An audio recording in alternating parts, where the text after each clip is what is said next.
Okay. Wow.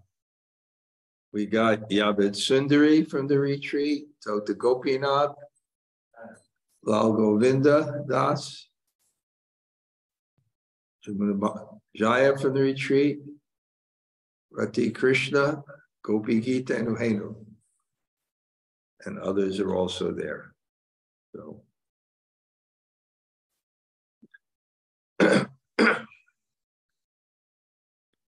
Oh, this is so good. It gives a... Okay.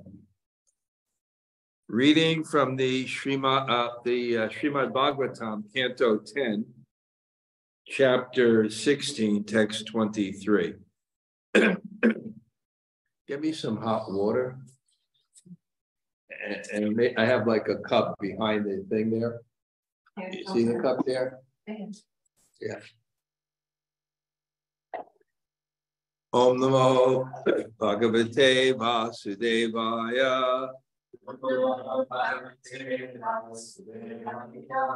Om Namo Bhagavate Vasudevaya.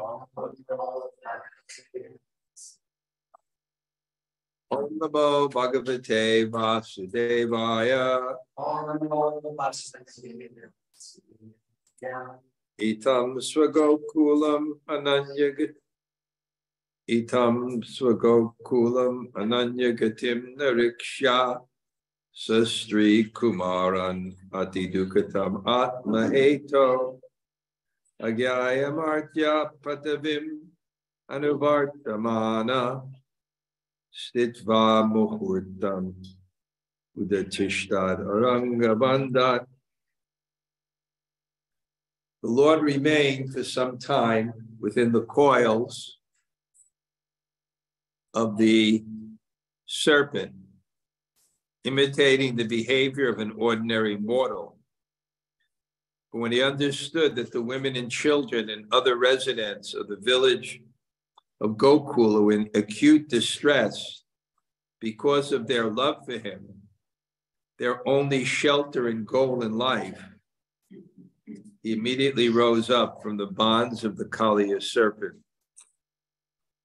ātma-hetoḥ gananjana shalakaya tak-durun-latamina tasmai-shri-gurave namaha Sri-Chaitanya-mano-bhishtam sthapitam yena bhutale svayam rupa-kadamayam dadati sa-patantikam Vanchakalpa tarubhyascha kripa sindhu vayevacha patitanam pavanebhyo vaishnavebhyo namo namah.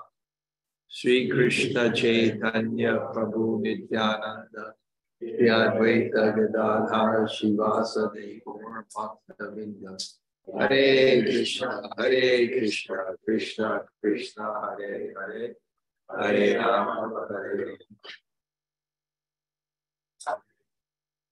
So I see that the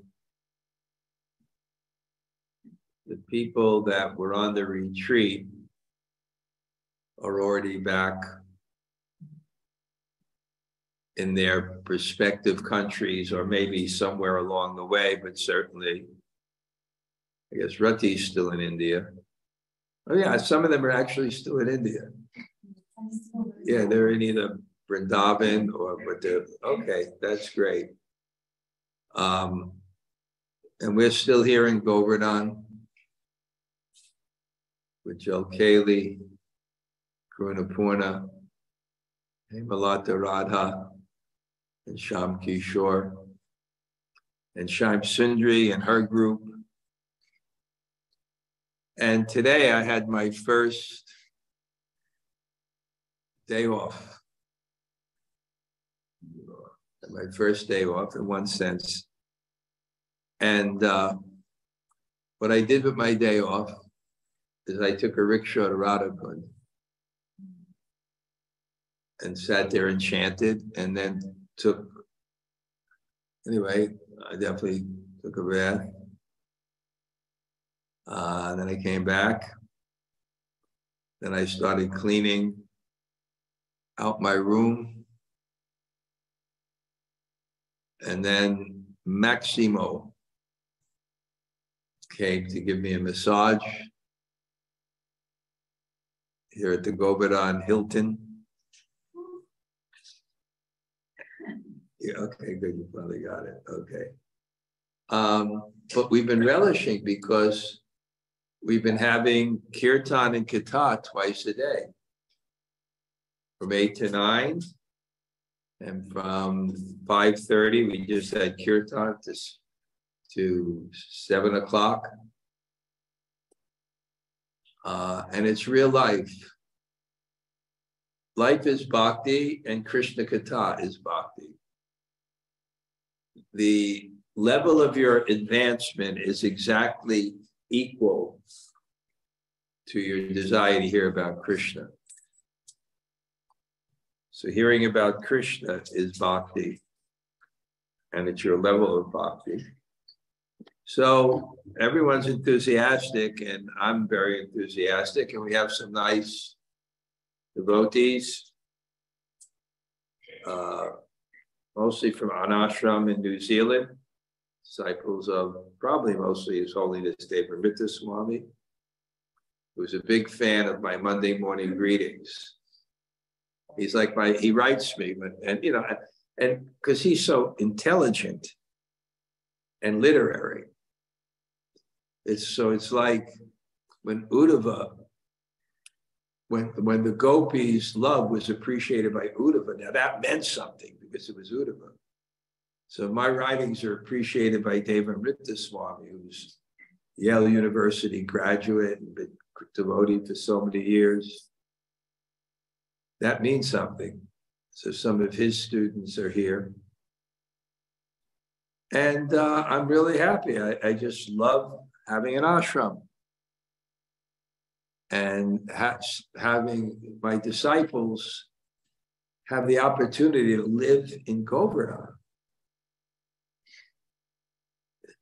Because generally you wouldn't think of Govardhan because there's no MBT. So that's the way people think. And there's not a lot of passion and not a lot of bustle. But it's beautiful out here.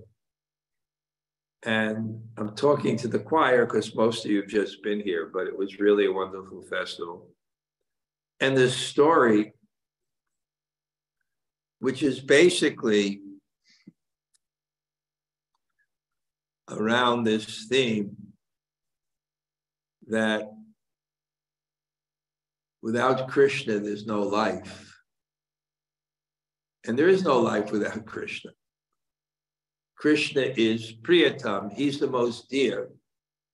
More dear than your body is your soul. And more dear to you than your soul is Krishna, because Krishna is the soul of the souls. So to lose him, which is your degree of separation is the degree of happiness that you get. A person is dear because they give you happiness. Real happiness is love. So when a person is an object of love, they give you the maximum degree of happiness. And when any aspect of happiness in your life is removed, it's kind of sad. And people are the main. You can lose a car, you can lose a house, you can lose a country. But to lose a person that's priyatama, that's the most dear, and that's what they fear. And you actually see what pure bhakti is. It's a universal consciousness where you realize that advayam gyan, vedanta tat, tattva vidas, tattva yajnanam advayam. That there's nothing, there's no consciousness, nothing is separate from God's consciousness. And people who realize that, realize the highest type of love, that's the most universal.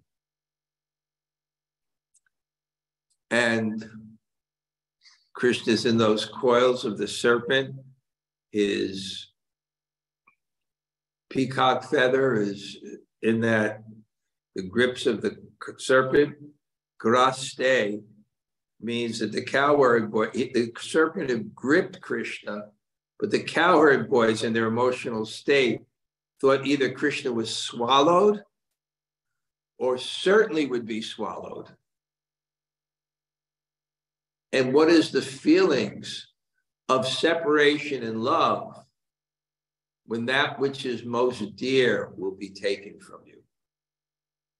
That's why in Ramananda Samvad, when Lord Chaitanya asked him what's the greatest pain, it's separation from a devotee. Because a real devotee is the greatest pleasure and the greatest object of love.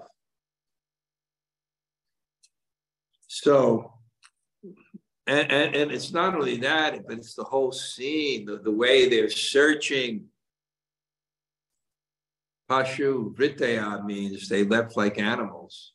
Not like animals, like horrible people animals, but when animals go someplace or in fear, they don't have any direction. So normally when such a scene would happen, people would come and make plans.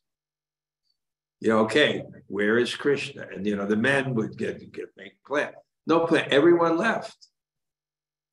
And some left in such madness that they crashed into trees or stumbled over rocks. And then when they finally settled down, they started to search for the footprints with an incredible intensity, because they were searching which footprints are Krishna. And on that day, Dhaiva, by destiny, because Krishna wanted the cowherd boys to be so thirsty that they would be mad with thirst, that they would even rush ahead of Krishna to the water, and that they would all go at the same time. And Salente, they fell into the water, which was so poisonous. So Krishna revived them with his glance of mercy. And then when he saw what was happening and decided to go into the river, and he jumped into that river, he manifested his Aishvarya Shakti, his power. And it was an 8-mile lake. And when he fell into that river, the serpent, who is territorial, expanding the ego into the sense of possessiveness. There's nothing to satisfy the ego more than territory. I own my own island and my own yacht. How much pleasure do you get from things? It's the ego. I'm better than you. It's like when you sit in business class, you can look at all the people in the cattle car and just sneer at them, low class. But then you're not satisfied because there's someone else in first class. Someone else in first class. And I heard, I never did this, but I had a friend who was so sick. Anyway, someone bought him first class on United Arab Emirates. And you can take your own shower. Hot water lasts for 7 minutes. You can take your own shower. So the snake, very territorial. Their property, their. And he became disturbed, the snake. And Krishna just, we can repeat it again because the audience here has heard this. Krishna dives into the river and not any of his tilak is missing. Not any of his clothes are disturbed. And he's swimming and he's backstroking in the poisoned water, and his water's coming from between his teeth. He's gargling with the water and spitting it out and flipping around in the water. And then the residents, then Kāliya grabs him in his grip And it says, muhūrtam. I think it was about 6 or 7 hours. But by the time the residents of Vrindavan all go, especially the children like to find things. So the children were very helpful. They were looking for the fresh footprints and telling their parents, this was, I found it. So, and the fact the children and old people, they never leave the village. Just like I heard by Sheshavu wrote me that Keshava Bharti Maharaj, who was the leader here for many years, he's 78. All of a sudden, COVID made everybody old. He's 78, and he has so much pain in his back. And when you like that, and Satsvarup Maharaj is like 83 or 84. And then you got like this old car that's falling apart, and you can't even replace the parts. And then at a particular time, what happened to us, you're not going to move. There's one place you're going to be for the rest of your life. And for Karuna Purna, it's going to be that little beautiful house in Barsana.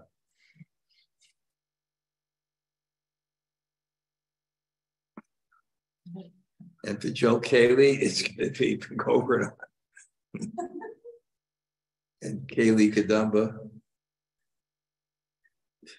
she'll be traveling around the world as a world preacher on a motorbike with the American Motorcycle Association, Vaishnav. And so they came, and everything is just heightening their emotion and their love. Everything is love. Their fear is their love. Their distress is their love. Everything is their love, and it's increasing, and that's the whole purpose of it. That's why Balaram was laughing and he didn't say anything to say it's okay. He didn't say it's okay because he knew their sorrow is their love, and it's arranged by Krishna to increase their love and increase everybody's enjoyment. So they come and just, it wasn't bad enough, because that day Krishna, wanting the cowherd boys to go immediately to the river, he went in a very, very long way. So even the cowherd, every living entity left Vrindavan to search for Krishna after they saw those omens. So when they came to the river, they always, can you imagine the intensity? Krishna, my friend, where's my friend? Where's my lover? Where's my child? And then they come to the bank of the river and they see that the cowherd boys are laying there as if dead because they fainted. It was just too much for them to see Krishna in those coils. In other words, Krishna in the coils, he wasn't like saying, save me, save me, save me. He was limp, like he was dead. And it was all for the purpose of rasa vai saha. The ultimate reality is the highest love, rasa. It was all for that purpose. But Krishna was imitating the behavior of an ordinary person. Because if he didn't imitate the behavior of an ordinary person, where would be the drama and where would be the rasa? Then there wouldn't be the excitement that brings this emotion that Krishna is relishing. Just look at Krishna, the energy of love, which comes in different flavors of parental, conjugal, and friendship, and neutral, and servitude. He's drinking it. And it makes sense to us because that's what satisfies our hearts. Even your brahmacharis, your friendships are so important. What satisfies our hearts is love. We experienced that at our wonderful, wonderful retreat. We just relish having so much nice, loving relationships with people based on God. So obviously Krishna is an ordinary mortal. He faints, but something breaks his drama.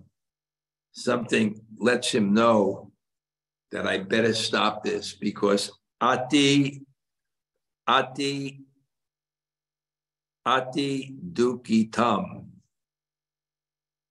because dukkhatam is misery. Ati means unlimited misery.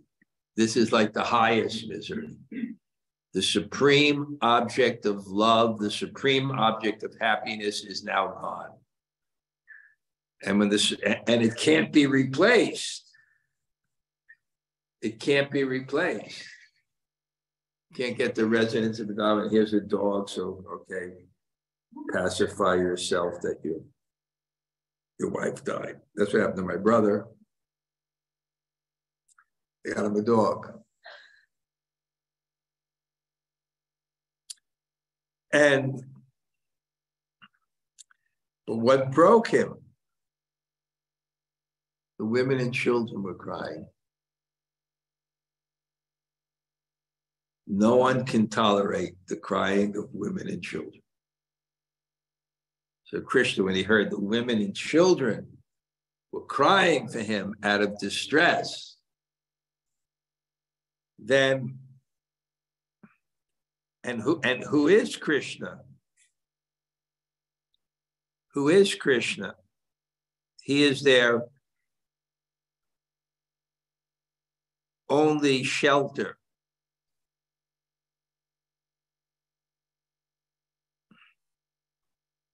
And he, udatiṣṭhad, he rose up on the serpent from the bonds.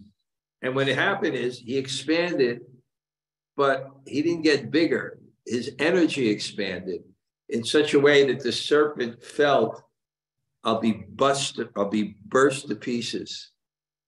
And it was shocking for Kāliya, because he was so much bigger and so much more powerful.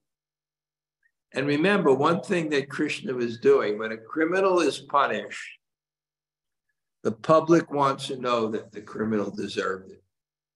So Krishna is also trying to show to whoever reads this that the criminal deserves it, that Kāliya deserves it. So he was so beautiful and attractive, and then Kāliya sees him, and he's just a young child that comes into his house, and he's so aggressive even to a young child. He's so envious. But Krishna now, because it was at least an hour and a half that the residents of Vrindavan watched Krishna in those coils.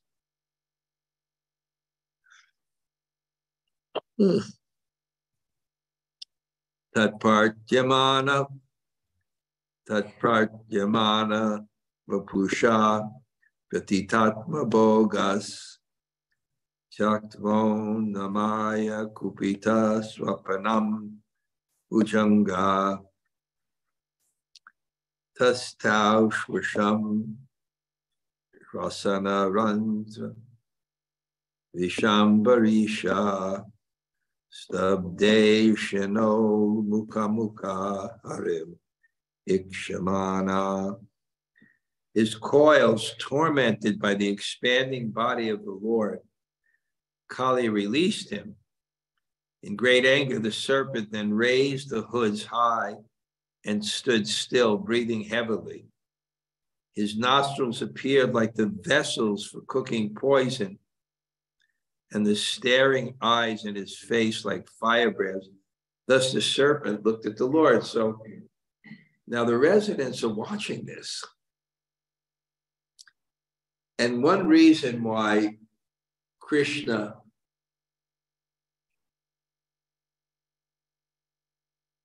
somehow made an arrangement for all the residents to come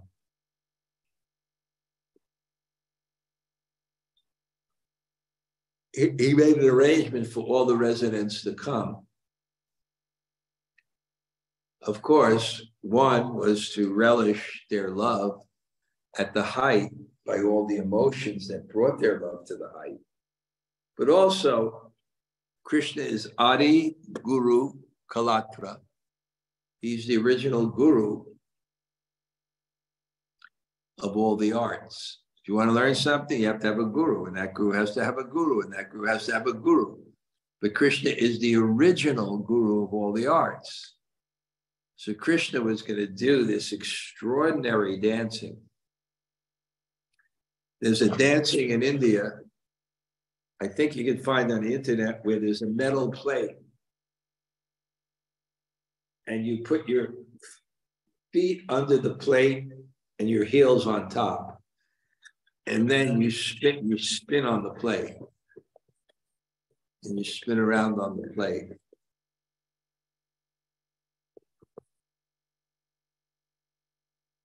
There's incredible types of arts of dancing, but Krishna is the Adi Guru. He's the Adi Guru. He's the reservoir. It's where it all comes. All the arts comes. And Krishna also likes to please people. He likes an audience that enjoys the arts. When he's in the fields with the cowherd boys, Krishna himself watches them wrestle and fight and goes, sadhu, sadhu, that is great. All these propensities that we see in the world are there in the absolute reality, but based only on love, based on the happiness of another. One principle of chanting, Akinchana Krishna, gave a very nice seminar. Jai Jagannath came to see me today. So he said, I'm so grateful, Maharaj, for that Puri Yatra.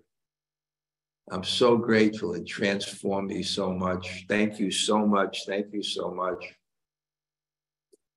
And he really liked the Kinshana Krishna's presentation on passage meditation. But one of those principles, and because I checked it out years ago, the book Kinshana Krishna had on chanting was to think of others before yourself.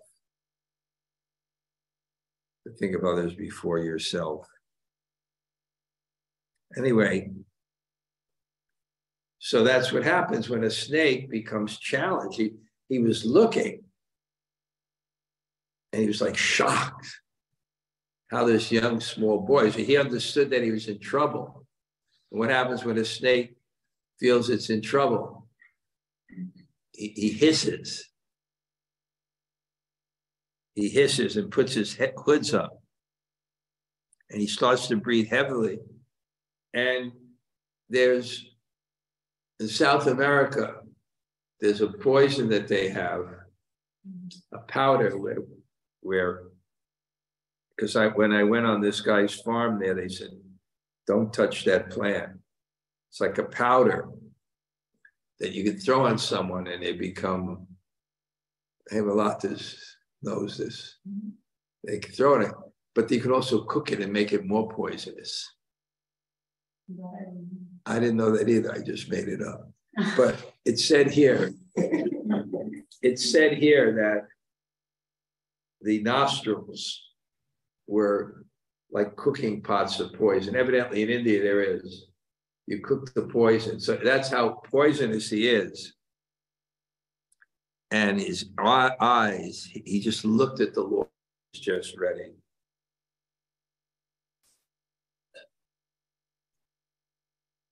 Tam jivaya dvisakaya parile linanam dve shrikvani yati karala vasagni drishtim kridam amun parishasara yata kagegro brahma so pyavatiram prasamikshamana. Again and again, Kāliya licked his lips with his bifurcated tongues as he stared at Krishna with a glance full of terrible, poisonous fire. There's such a thing that looks can kill, because the body, the face, is the index of the mind. And I've explained this in other classes. I read a book by Malcolm Gladwell. He has little, it's like plain reading.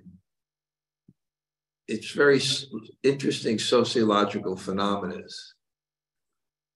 So he discussed one on a subject that I call unconscious competence. And he gave so many examples how sometimes people on their hunches, they can quickly analyze something that people that think and analyze it. He gave many examples, but one example was the psychologists that actually analyze the relationship between the face muscles and the emotions. And we know that. You can turn off something and not hear what's going on in a movie and kind of understand what the people's emotions are. How? And they analyzed over 360 muscles. And these guys became expert. They can tell anything. And so there's looks that can kill.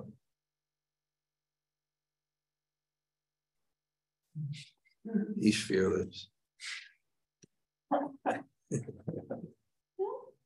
So Kāliya, it was so obvious. And it's exciting. Now what's happening is also the cowherd boys, they're on the shore, and this kind of revives them, and they're kind of cheering and dancing. But the parents are not, because the parents are thinking it could happen again.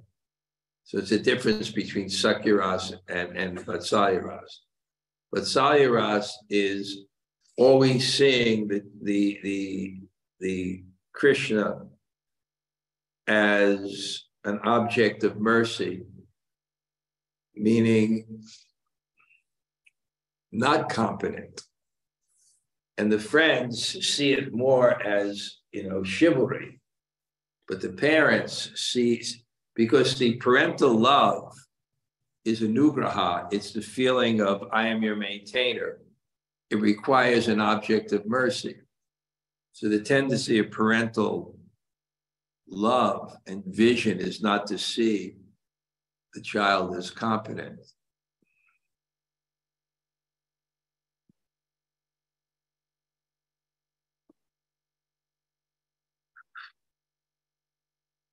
Again and again, Kāliya licked his lips with his bifurcated tongue as he stared at Krishna with a glance full of terrible, poisonous fire. So his eyes were red. But Krishna playfully circled around him, just as Garuda would play with a snake. In response, Kāliya also moved about, looking for an opportunity to bite the Lord. So initially, Kāliya was just going like this. But what happened is Krishna was very dexterous. And the cowherd boys, I lost track, but the cowherd boys were like relishing this, their sense of friendship, their love of Krishna as my friend. So chivalrous. And they're watching. And when the snake would go for Krishna, Krishna would just be so dexterous that he kept on missing him by a hair. And after a while, the snake was tired, but he was still angry. So he's still holding his. So then after a while of being tired, now he was looking for an opportunity. He couldn't just go like this. And the cowherd boys are watching this. And what a show, and what they were feeling, and how much love they were feeling for their friend, who they loved more than life, who was so chivalrous. evam paribrahma atojasam uttatam sam ananya-gatiṁ pratishir vidirudha adya tanmurdharatna nikara sparshati tamra padam bhujo kilakalari guru nanartha. Having severely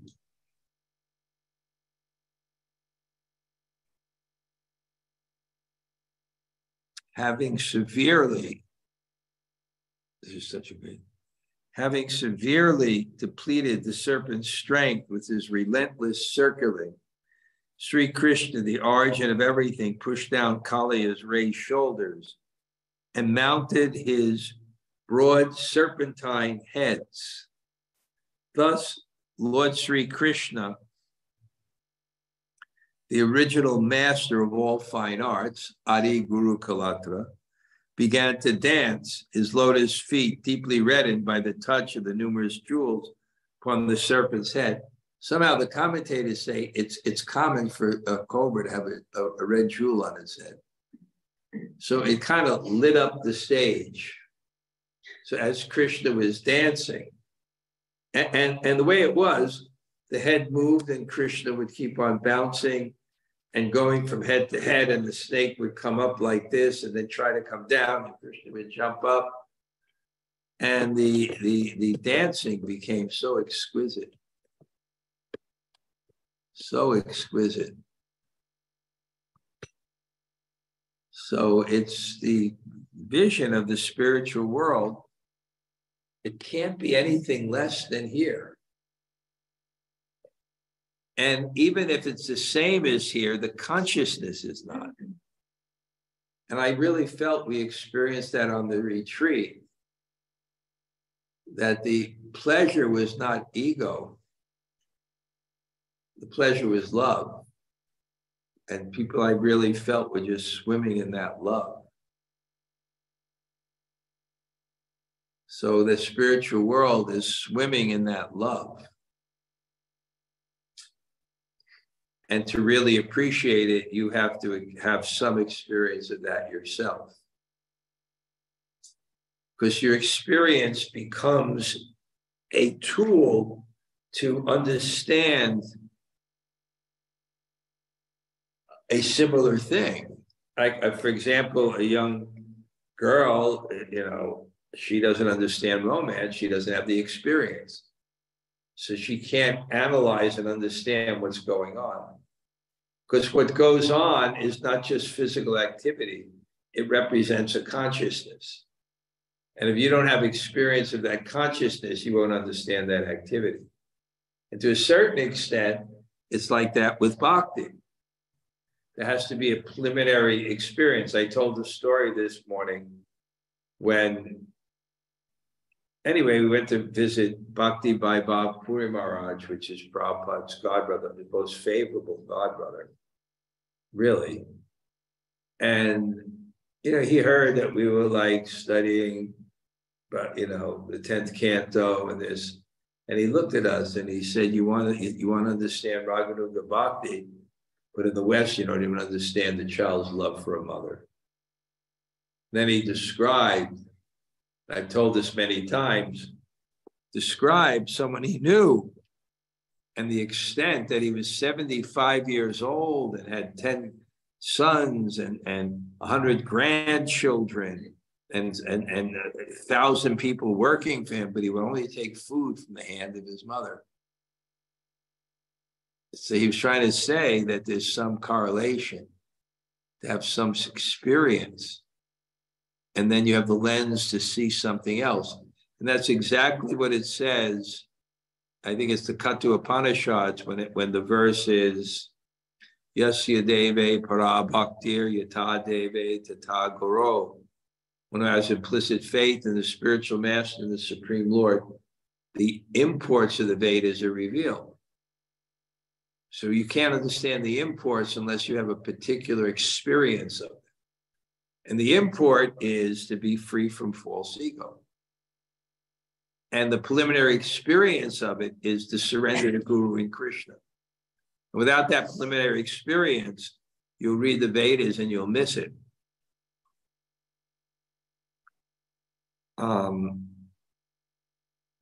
So at the same sense, we have to learn to see the love in all the activities in the spiritual world by having the experience of Sanga in this world and community in this world, where we have some experience of happiness as a flourishing of the soul rather than a tantalization of the senses and a stroking of the ego.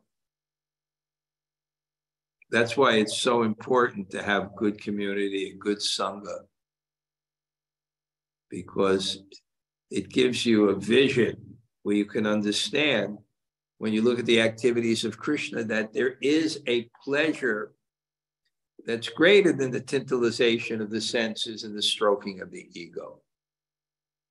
And there we see that flourishing of the soul in its highest perfection. Why don't we read just the purport? I generally don't do that. It's just hard to pay attention. But in Harivamsa states, Sri Hari, Shira Sakrishno Jagraha Swa Hastana Vanamya. Krishna grabbed Kāliya's head with his hand and forced it to bow down. Most people in this world are quite reluctant to bow down to the Supreme Person, the Absolute Truth. In the contaminated state called material consciousness, we conditioned souls become proud of our insignificant position and are thus reluctant to bow our heads before the Lord. Yet just as Lord Krishna forcibly pushed Kāliya's head down and thus defeated him, the Supreme Lord's energy in the form of irresistible time kills all conditioned souls and forces them to bow down their arrogant heads. We should therefore give up the artificial position of material life and become faithful servants of the Supreme Lord, enthusiastically bowing down to his feet. All it means is that there is a truth higher than our own. We are not, truth is authority. There's nothing wrong to surrender to truth. We get waylaid when because truth is represented in a person, but it's not just surrendering arbitrarily to a person. It's surrendering to the truth. And what is surrendering to the truth called? It's called a man of character. We like people that are surrendered to the truth. And we don't think they're weak because they can resist the false ego. It's very, very strong. So, and that's the position of love. So in the material world, we're frustrated because we're not the controllers. And that's what the material world proves to us. But it's the mercy of the material world. It's the mercy of Krishna's law of karma to try to give us real happiness and create circumstances where we become frustrated with selfishness. We don't like it, but we can understand it. I give an example because there's Republicans, there's Democrats, so let's take Trump, Putin, Biden, Hillary Clinton. You gotta, in this modern age, fiercely hate one of them. So think of that person. Do you think it's wrong that they get reactions for what they're doing so that they become purified and conscious? Isn't that mercy? Isn't that mercy that they get reactions? Shouldn't they get reactions, those horrible people? Well, How about it? We also should get those reactions because we're also so selfish. Vishwanath Chakravarti Thakur explains the Lord's lotus feet became red like copper because of their contact with the numerous hard jewels upon the heads of Kāliya. Lord Krishna, with those glowing reddish feet, then began to demonstrate his artistic skill by dancing on the unsteady, moving surface of the serpent's head. This extraordinary demonstration of dancing skill was meant for the pleasure of the young women of Vrindavan.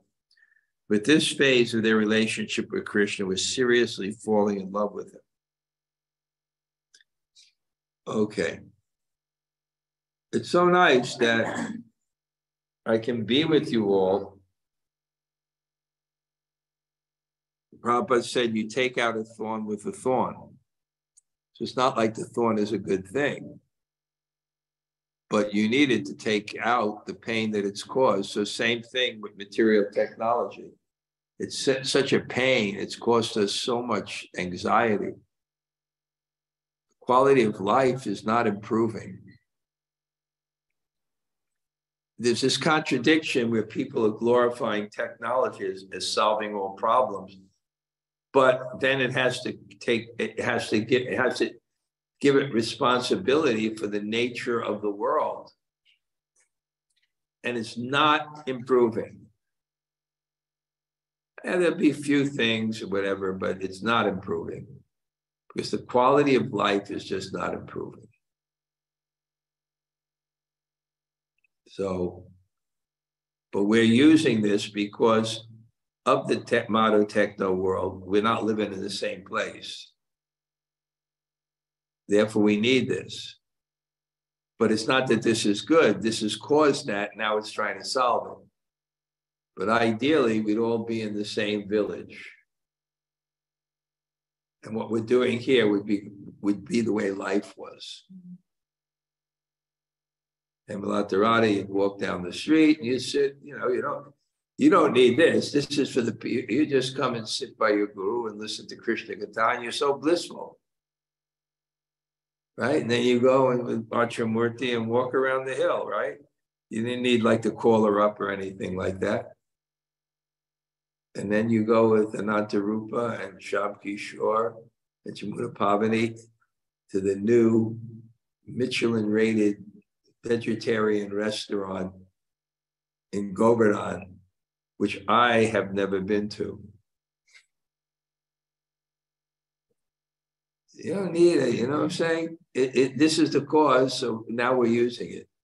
So now, oh, Maharaj, he's criticizing technology, and look, he's using it.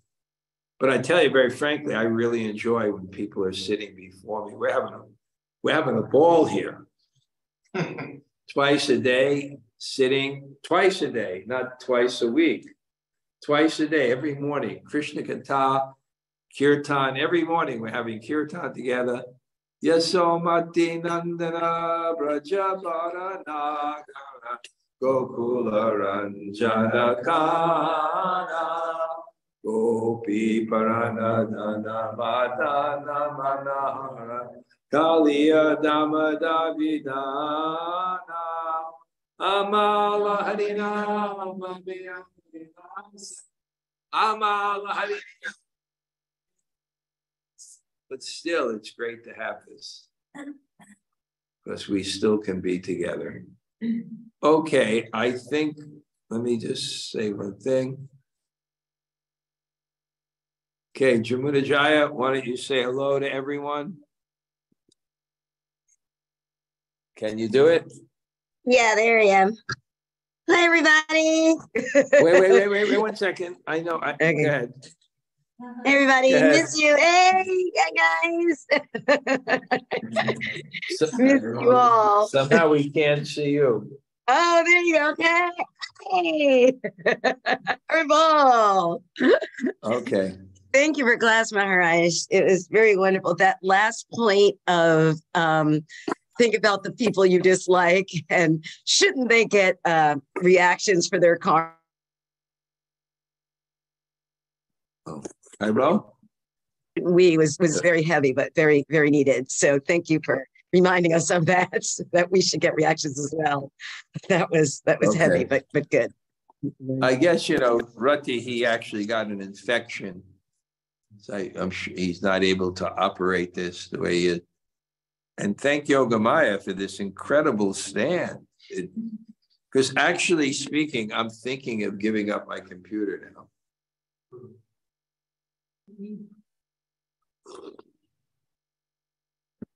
Did you make this boiling hot? No, it wasn't boiling. It was hot. I need I put some cold water. What? I put a little cold. No, it should be boiling because by the time I take it, it's hot. Now it's like Tomorrow. okay, do it now. Heat it up again. What was I gonna say? What? What's that? I can't have my hearing aids on because it screws this up. What did you say? Ājñāya made her comments about the last point. Yeah. And you were. I was gonna say something. Oh yeah, Oh yeah, I know what I'm remembering now. I'm thinking of giving up my computer. I'm thinking of it. And I'm experimenting this week, writing by hand. But Vikram was supposed to get me these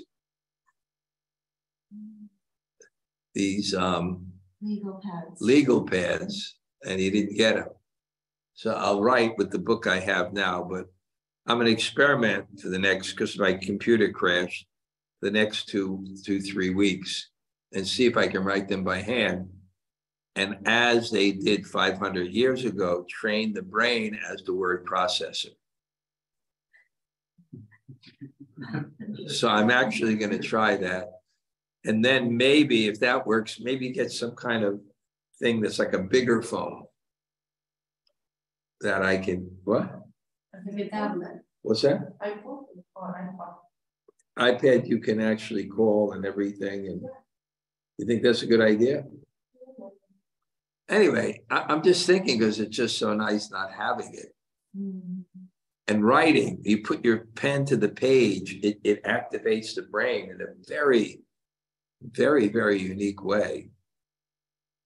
So I'm almost finished with the one for this week.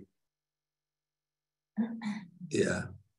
I'm talking about the illusion, the big illusion in the world now, that they're going to solve the problems of life by technology. And they're pushing it. They feel there's no soul, and these are the leaders of the world. There's no soul, there's no God. It's all mechanical. And we can, by information technology, improve behavior, improve the world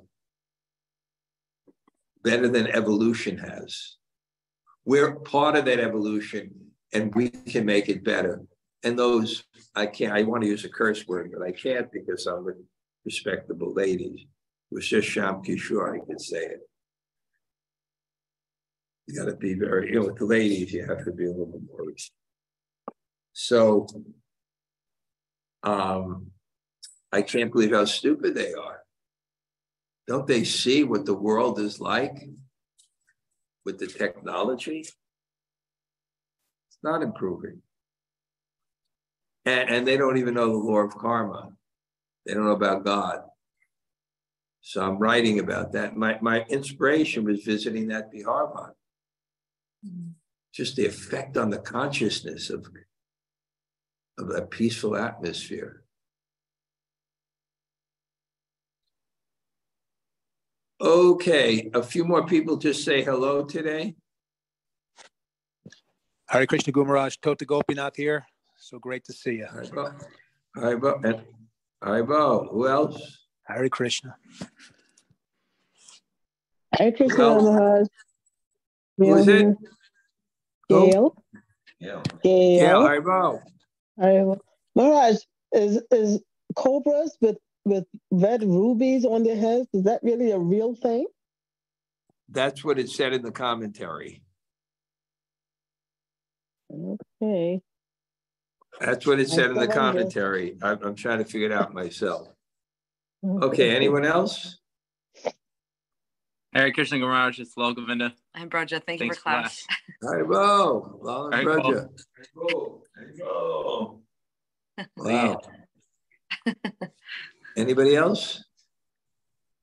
Hare Krishna Maharaj. Yavat Sundari and Arazu. Hare Krishna. Haribo. Wow. You see, I asked you to meet together and listen to my classes, and there you are. We are in Vrindavan, Maharaj.